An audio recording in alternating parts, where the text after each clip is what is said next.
Hello friends, நம்ம சனா inside சேனலில் நம்ம இன்றைக்கி பார்க்கக்கூடிய ப்ராப்ளம், ஒரு குறிப்பிட்ட வட்டி விகிதத்தில் 4 ஆண்டுகளில் ரூபாய் 6000 அசல் ரூபாய் 7200 மாறுகிறது. அதாவது பாருங்கள், ஏதோ ஒரு வட்டி விகிதம், என்ன வட்டி விகிதம்னு தெரியல, அதை தான் நம்ம இங்கே கண்டுபிடிக்க போகிறோம். அது பார்த்தீங்கன்னா 4 ஆண்டுகளில், அதாவது பிரின்சிபல் அமௌண்ட் 6000, ஆனால் அது எவ்வளோவா கன்வெர்ட் ஆகுதுன்னு பார்த்தீங்கன்னா 7200 மாறுகிறது. அதன் வட்டி விகிதம், அப்புறம் வட்டி விகிதம் என்னவா மாறுங்க, 1.5 மடங்காக மாறுது, 1.5 மடங்காக மாறுகிறது. அப்படி மாறும்போது அதே அசலுக்கு, அதே 6000க்கு 5 ஆண்டுகளில், ப்ரீவியஸாக 4 ஆண்டுகள், அடுத்து 5 ஆண்டுகளில் கிடைக்கும் மொத்த தொகையை காண்க. நல்லா பாருங்கள், இந்த சம்மில் என்ன பண்ணியிருக்காங்கன்னா, ஒரு அமௌண்ட்டு 6000 ரூபாய் இன்வெஸ்ட் பண்ணியிருக்காங்க. 4 ஆண்டு கழித்து 7200 மாறுது. எவ்வளோ இன்ட்ரெஸ்ட்னு தெரியல, அதையும் நம்ம கண்டுபிடிக்கணும். அதுக்கு அப்புறவே அதே வட்டி விகிதம் 1.5 மடங்காக மாறுது. எப்படி மாறுது பாருங்கள், 1.5.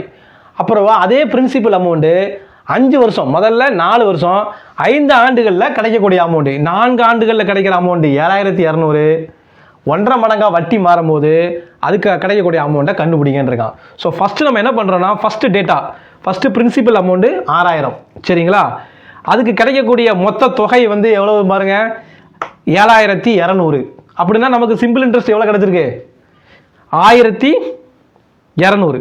ஏன்னா 7200 ரூபா கிடச்சிருக்கு, அசல் வந்து 6000, அப்போ கிடைச்ச வட்டி எவ்வளவு, 1200.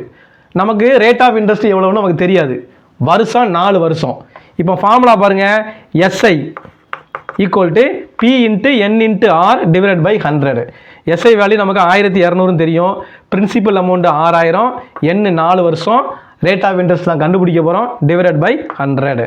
ஸோ இது எல்லாத்தையும் நம்ம வந்து மல்டிப்ளிகேஷன் அண்ட் டிவிஷன் எல்லாம் பண்ணும்போது நமக்கு என்ன கிடைக்குது, ஆர் ஈக்குவல் டு 5%. இப்போ என்ன பண்ணுறேன், இந்த வட்டி நமக்கு தெரிஞ்சிச்சு, இந்த வட்டி தான் 1.5 மடங்காக மாறுதுன்னு இருக்காங்க. 1.5 மடங்குனா என்னது, 6ல் 5%, 1.5 மடங்குங்கிறது, அரை மடங்குங்கிறது 2.5%. அப்போ 1.5 மடங்கும் போது 7.5%. இப்போ வருஷம் என்ன ஆகுது, 4லேருந்து 5 வருஷமாக மாறுது. பிரின்சிபல் அமௌண்ட் அதே 6000 தான். எஸ்ஐ வேல்யூ இப்போ கண்டுபிடிக்க போகிறோம். SI equal to P into N into R divide by 100. P value 6000, N value 5 years, R வந்து 7% டிவைட் பை 100. ஸோ அப்போ நமக்கு வந்து எஸ்ஐ வேல்யூ என்ன கிடைக்குது, 2250. எப்போ, 5 வருஷத்துக்கு கழித்து 7.5% வட்டியில் கிடைக்கிற அமௌண்ட் எவ்வளவு, 2250. போட்ட பிரின்சிபல் அமௌண்ட் எவ்வளவு, 6000. அப்போ கிடைச்ச வட்டி 2250, பிரின்சிபல் அமௌண்ட் 6000, இந்த ரெண்டையும் ஆட் பண்ணோம்னா கிடைக்கக்கூடிய அமௌண்ட் எவ்வளவு, 8250. இதை தான் அவன் வந்து கேட்டிருக்கிறாங்க. ஸோ அந்த கடைசி ஃபைனல் வேல்யூ ஏங்கிறது வந்து நமக்கு வந்து 8250. இந்த சம்மை நம்ம வந்து இப்படி சால்வ் பண்ணி பண்ணலாம். இன்னொரு ஈஸியான மெத்தடில் உங்களுக்கு ஒன்று சொல்ல போகிறோம் பாருங்கள். பிரின்சிபல் அமௌண்ட் 6000, கிடைக்கிற அமௌண்ட்டு 7200. 4 வருஷத்தில் வந்து நமக்கு இந்த வட்டி கிடைக்குது. அப்போ கிடைச்ச அமௌண்ட் 1200ல, அப்போ ஒரு வருஷத்துக்கு கிடைச்ச அமௌண்ட் எவ்வளவு, 300 ரூபா இல்லைங்களா? ஒரு வருஷத்துக்கு கிடைச்ச அமௌண்ட் 300 ரூபா. 6000ல் 300ங்கிறது என்னது, நேச்சுரலாகவே 5% தான். ஏன்னா 10%னா 600, 5% தான் 300. அப்போ 300, அப்போ 5% நம்ம ஸ்ட்ரெயிட்டாக கண்டுபிடிச்சிட்டோம். அப்போ அதான் 1.5 மடங்காக மாறும்போது 7.5%. அப்போ 7.5%ங்கிறது நமக்கு எவ்வளோ பாருங்கள், 450 ரூபா.